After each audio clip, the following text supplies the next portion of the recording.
Alors, posez les bonnes questions dès le début. Bon, ça, on en a déjà parlé. Quels sont les parcours et outils les plus critiques aujourd'hui pour vos utilisateurs internes? Elle est pas mal aussi, celle-là. On Mm. commence déjà à rentrer un peu dans le vif du sujet, là, hein.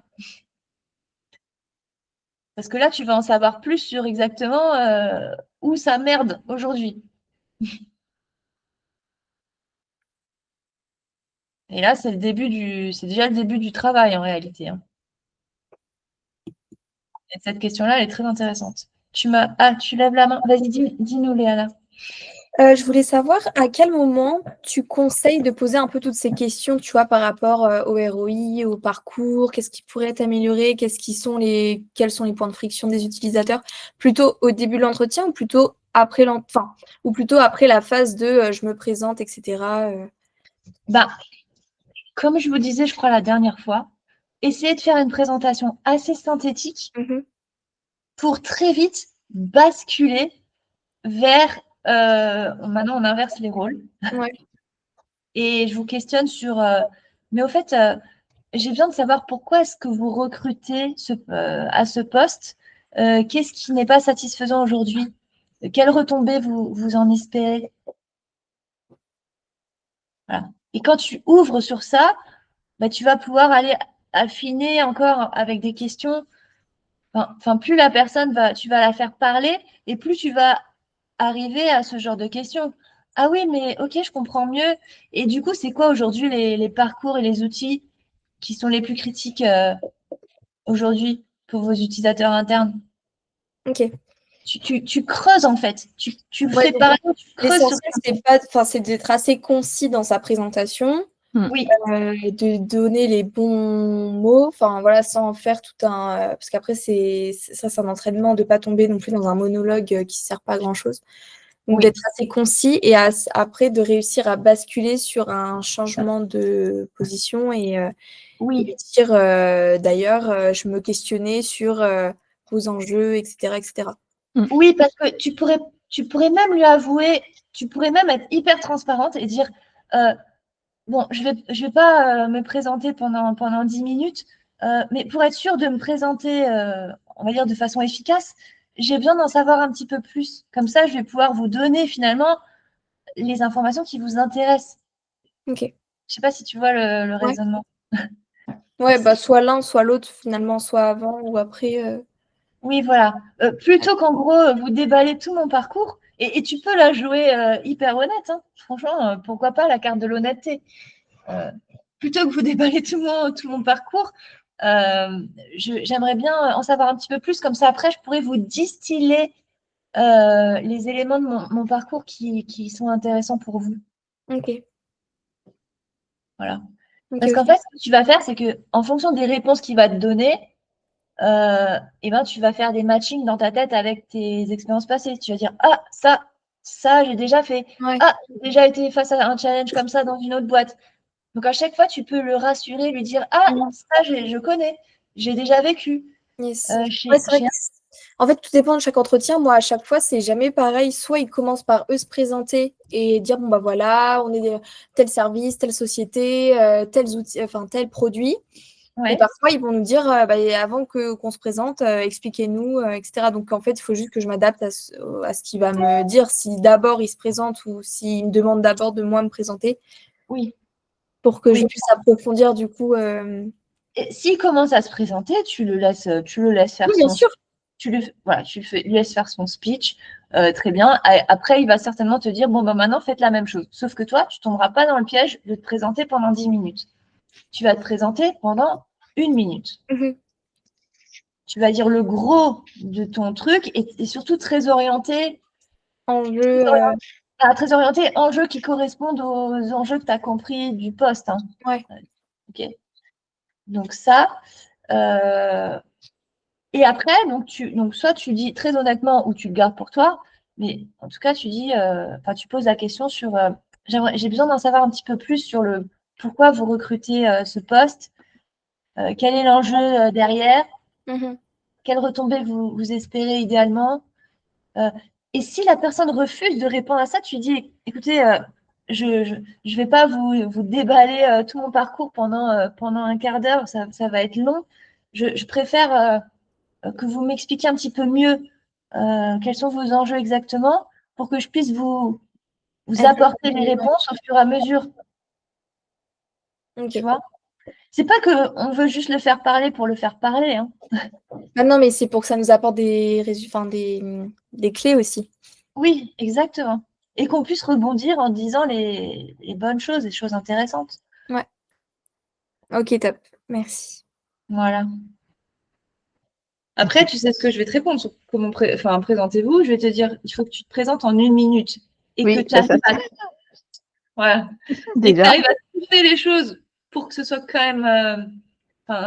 que ça matche avec le poste. Mm. Je dis ça, je ne sais pas quel exemple je pourrais te prendre, mais imaginons que j'ai travaillé que dans le domaine de la santé. D'accord? Et que là, je postule à un truc dans le domaine du sport. Euh, il va falloir que quand je me présente en 1 minute, que je trouve un moyen de faire matcher le truc. Parce que bon, déjà, je suis un peu en décalage avec l'offre. Il faut aussi se poser la question de est-ce que c'est bien utile de postuler à cette offre? Moi, je dirais attention. On voit déjà qu'au niveau des secteurs, on n'est pas aligné. Est-ce que c'est pas plus intéressant d'aller chercher le marché caché, comme je vous disais, d'aller plutôt cibler, si j'ai travaillé que dans le domaine de la santé, hein, Oui, oui. d'aller cibler des boîtes qui sont dans la santé et de faire des, comment on appelle ça, des candidatures spontanées ou de la prospection. Ok. Moi, je serais plutôt là-dessus parce que essayer de faire rentrer un triangle dans un carré ou machin, c'est Oui, oui, je sais, ouais. Non, mais ça parce que m'a perdu d'avance en fait. ouais, c'est pour ça, en fait, moi, c'est pour ça que j'avais répondu à celle-ci, parce qu'il y a le côté plutôt accompagnement. Oui, Oui, donc je me t'as suis dit, c'est senti. pas grave que j'ai pas fait du tout du bancaire, hein. Là, Oui, c'était pas tu as du tout senti qu'il y avait quand même un matching Oui, possible. c'est ça, exactement. Mais du coup, face à ça, Marie, j'ai une question, c'est que je suis totalement d'accord que c'est vrai que c'est beaucoup plus pertinent quand tu as des expériences passées dans les secteurs dans lesquels tu as travaillé avec l'offre de poste. Mais Ouais. imaginons, on arrive à un stade de notre expertise où bah, on en a marre de travailler dans tel secteur. C'est compliqué pour nous, du coup, de faire le pivot et de se dire, bon, bah, j'aimerais bien m'intéresser à ce domaine-là, mais mes expériences font que je suis beaucoup trop spécialisée dans telle branche. Ouais. Enfin, à la fois, Alors, je comprends, mais à la fois, je trouve ça dommage parce que du coup, au bout de peut-être 4-5 ans dans la même branche, on a envie de voir autre oui, chose, d'avoir d'autres utilisateurs, tu vois. oui. Mais tout n'est pas, comment j'allais dire, il y a toujours des solutions. Tout n'est pas figé. Il y a toujours des solutions. Pardon, j'ai un petit problème d'Internet. C'est bon? C'est Ouais, bon. Il y a toujours des solutions, je voulais dire. Imaginons, c'est quoi? Toi, tu es dans les assurances? Je ne sais plus. ouais, c'est ça. Bon. Enfin, dans les assurances. J'ai une expérience assez solide de par mon alternance, quoi, mais rien de Ok. plus. En fait, je suis pas encore vraiment, j'ai pas, on va dire, 5 ans d'expérience dans tel, c'est pas le cas encore. Ouais, ok. Bon. Moi, ma réponse, ça va être, enfin, en tout cas, si j'étais à ta place, je me dirais, il faut que je sois stratège et que je trouve une passerelle, comme tu sais, les étudiants qui passent de STAPS à psycho ou psycho à STAPS. Voilà. Faut que je trouve la passerelle, la passerelle qui me permet en fait de m'échapper de ce secteur, mais en même temps de m'appuyer sur cette légitimité que j'ai bâtie dans ce secteur-là et pour lequel je suis reconnue et pour lequel on me fait confiance. D'accord? Parce qu'un recruteur, si tu passes du coq à l'âne, bon, le recruteur, il va avoir du mal. Mais si tu arrives à faire le lien, je sais pas, hein, tu dis par exemple, j'ai déjà travaillé sur des logiciels complexes. Bon, d'accord, c'était dans le secteur bancaire, mais, mais vous avez aussi, vous, des logiciels complexes et je suis capable, moi, de faire ça, tu vois. Même dans un autre secteur, BTP, par exemple. Bah ça, pour moi, c'est une passerelle intelligente. C'est une passerelle qui peut marcher, elle a du sens. Et surtout, si tu dis que le bâtiment, c'est le domaine dont tu rêves depuis toujours. Parce que, non, mais bon, le bâtiment, moi, perso, ça ne m'en pas, mais parce que X ou Y raison, parce que tu as tes parents qui sont Oui, là-dedans. voilà, c'est ça, ouais. Tu as un attrait qui fait que ça t'intéresse d'une façon ou d'une autre. Mais ça, un recruteur, on le sent quand un domaine vous passionne, Mais on se dit, mais waouh, on sent une énergie lors de l'entretien. Tu ne peux pas le cacher, ça. Tu ne peux pas le faker non plus.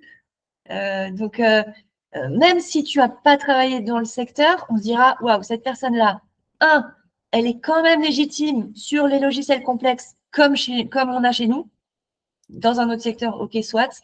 Elle est passionnée par notre secteur. Donc, quelqu'un de passionné, il passe un temps fou à se former tout seul, machin, tout ça. Bah, moi, j'ai pas peur, hein. Moi, je dis go, hein. Quelqu'un de passionné, moi, je suis passionnée par ce que je fais, mais je laisse tomber le temps que je passe à regarder des vidéos, des YouTube, des blogs, des podcasts. Non, mais enfin, c'est incroyable. Je suis passionnée de padel, mais je passe un temps dingue à regarder des vidéos de gestuels, de coach. Je prends des cours. Enfin, vraiment, c'est très puissant. Donc, non, n'aie pas peur. Si tu es passionné, vas-y, dis-le et trouve juste la bonne passerelle intelligente pour quand même capitaliser sur ce que tu as déjà fait. Parce que, bon, tu me diras, tu peux aussi passer peut-être du coq à l'âne. Si tu es vraiment passionné par ton truc, un recruteur, je pense qu'il sera quand même sensible, tu vois. Il se dira juste, la pauvre, elle a subi pendant des années, elle était dans un truc qui lui plaisait pas. Et elle réalise que maintenant, bon. Bah ouais, sans forcément que ça te plaise pas, mais je pense qu'on est tous humains et qu'au bout d'un moment, on se lasse un peu de nos sujets et on a envie de voir autre chose et d'être confronté à d'autres utilisateurs, d'autres problématiques et voilà quoi. C'est ça. Mais ok. Ouais. De toute façon, bon, moi étant assez junior, j'ai pas spécialement de. Je suis pas spécialement dans ce cas-là, mais je me posais la question peut-être même pour plus tard, Oui. si au bout de 5 ans, 6 ans, j'ai envie de switch de secteur. Comment est-ce qu'on peut s'y prendre, quoi? Moi, ce qui m'aurait fait gagner du temps quand j'étais junior, comme toi, ça aurait été que j'aille directement vers les domaines qui déjà me parlaient naturellement, de par mes hobbies, de par ma famille, de par mes attraits naturels, euh, mes penchants. Voilà, j'aurais perdu moins de temps à vouloir répondre à tout, à accepter des trucs dans le BTP, machin. Bon, au final, j'ai découvert plein de métiers et c'est Bah pas oui, non. c'est ça qui est intéressant aussi. En vrai, je regrette pas complètement, mais je sais aujourd'hui que j'attire beaucoup plus ces clients qui sont dans les domaines que j'aime et je me sens plus à l'aise sur les missions quand j'aime le domaine. Là, on me demande d'intervenir sur des applis autour du paddle, Mm. mais alléluia quoi.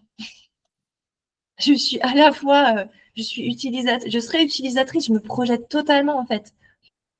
Donc bien sûr qu'on nous dit à l'école, oui, mais vous devez savoir faire tous les projets et, et pas forcément être utilisateur vous-même. Bien sûr qu'on te dit ça. Et la réalité, enfin, moi je parle de mon vécu, hein. C'est que je suis meilleure sur les projets où je me projette en tant qu'utilisatrice moi-même. Voilà. Et j'ai le feu, j'ai la flamme intérieure parce que c'est des domaines que j'aime. À un moment donné, je ne peux pas vous cacher la réalité, hein. Je ne peux pas vous dire que la finance et le BTP, ça me fait vibrer. Mm. Mais Oui. c'est OK.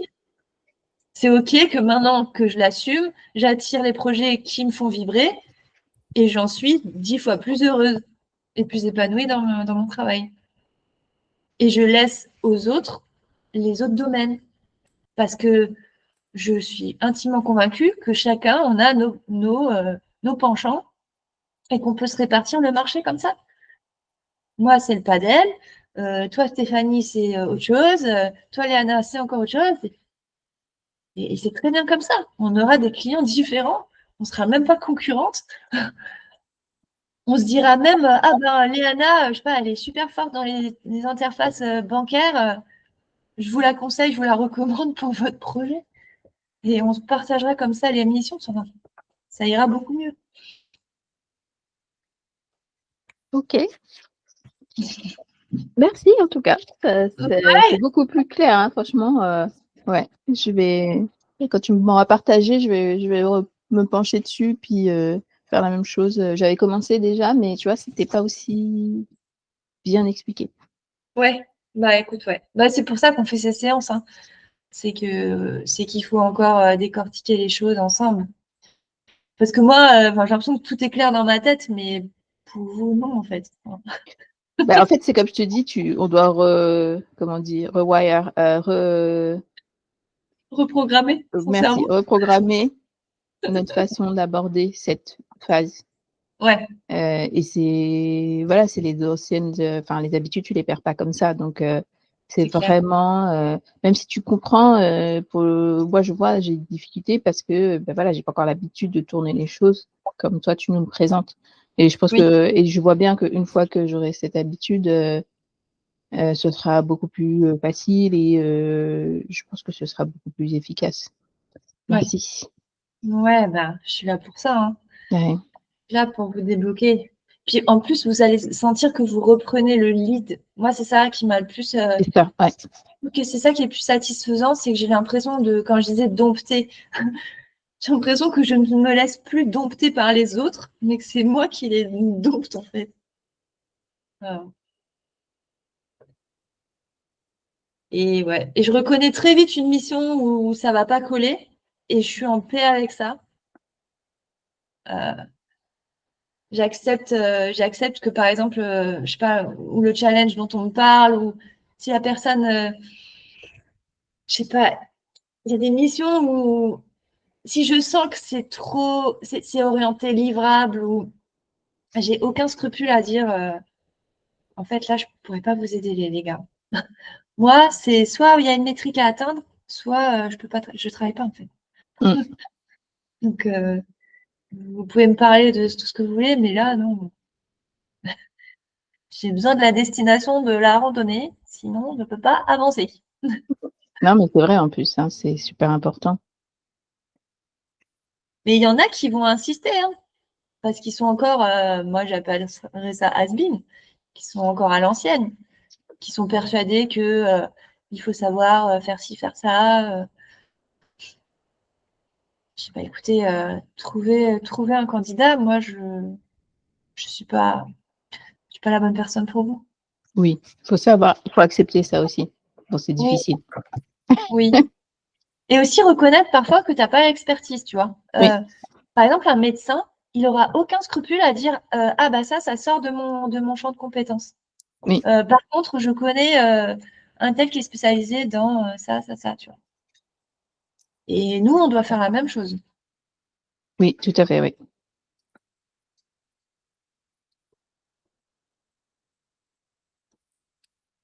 Parce que moi, combien de fois j'ai dit oui à des trucs, un qui me plaisait pas, deux sur lesquels j'étais pas compétente, Ouais, mais c'est ça difficile.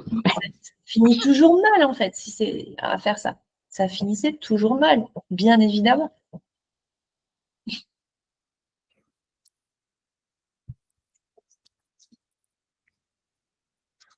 Sur ces bonnes paroles, Oui, maintenant vos missions vont se finir bien sur des victoires que vous allez voilà. pouvoir célébrer avec les équipes, que vous allez pouvoir montrer sur vos CV, qui vont faire en sorte qu'on va vous recommander, qu'on va vous renouveler, qu'on va vous recontacter, que vous allez pouvoir décrocher plus facilement des missions. Tout ça, c'est un cercle vertueux. Mhm. OK? Oui. Bon, c'est quoi votre ressenti sur la séance là? Super, comme les 2 premières séances finalement, ça aide à vraiment même, mieux se positionner et cetera. Moi, du coup, j'ai un entretien là dans 2 heures, donc ça m'a fait comme un petit, pied à l'étrier, on va dire. Du coup, ça me permet de me recontextualiser les bonnes questions à poser, la posture à avoir et puis, il y a plus qu'à, quoi. Merci pour tous tes conseils. Yes, yes, yes. C'est avec quelle boîte, rappelle-nous? Quelle boîte? Ça s'appelle Le Plein. C'est, des bornes de recharge de voitures électriques. D'accord. Quel enjeu business? En fait, ils ont un partenariat avec Auchan, Decathlon, Leroy Merlin. Et donc, ils sont lancés que depuis fin 2024. Et donc, leur objectif, c'est de décupler du coup là, ils ont installé leurs bornes électriques sur des villes un peu pilotes. Mais le but, c'est d'en propager beaucoup plus et de se développer du coup. Et ils ont une application mobile qui permet à leurs utilisateurs de recharger leur voiture et de se connecter à la borne de rechargement, en fait. Et donc, d'accroître l'activité, en fait, et le fait de mettre ces bornes-là sur Auchan, Decathlon, Leroy Merlin fait que du coup, ils ont une réduction et ils ajoutent des points de fidélité dans ces magasins-là. Ok. Et qu'est-ce qu'ils attendent du recrutement? Et bah, l'enjeu principal n'est pas forcément bon. Il y a, mis à part tous les process à réaliser, c'est pas forcément noté noir sur blanc sur l'annonce. Du coup, ça fait partie des questions que je poserai aussi pendant l'entretien pour savoir concrètement quel parcours ils veulent faire avancer, quels sont les points de friction qu'ils ont rencontrés au niveau de tout leur process et tout. Donc voilà, c'est justement les questions que je vais poser.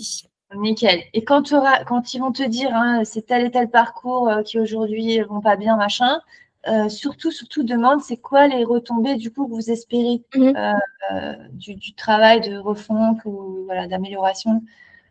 Quelles retombées vous espérez positives en fait de ce travail et comment on pourra le mesurer factuellement? Ok. Est-ce que c'est quoi le KPI hein? Est-ce que ça va être qu'est-ce que vous allez vérifier suite à l'amélioration du produit Quel indicateur prouvera la réussite de ma mission? Ok, ça marche. Ces histoires d'indicateurs là, c'est ça qui vous sauve. Hein. Cherche peut-être à nouveau quels indicateurs je suis en capacité d'impacter en tant que designer et peut-être remets l'offre et demande quel indicateur souhaite a priori voir bouger la direction en recrutant cette personne. Voilà. Yes. Que tu aies au moins des idées un peu de KPI. C'est assez intéressant vu que c'est vraiment très récent de 1 an. Il y a encore plein de choses à faire. Donc, je vais poser toutes ces petites questions à ChatGPT. Trop bien. Pour affiner un peu tout ça. Ok, trop bien. Allez, bon, je croise les doigts. Pour toi, tu nous tiens au courant. Je veux bien aussi un petit message en privé quand tu as fini l'entretien. Ça marche. Je vous fais des gros bisous à toutes les deux. Bisous. Et je vous dis à la semaine prochaine. À la semaine prochaine. Ça marche. Bye bye. Merci beaucoup. Bonne journée. Au revoir.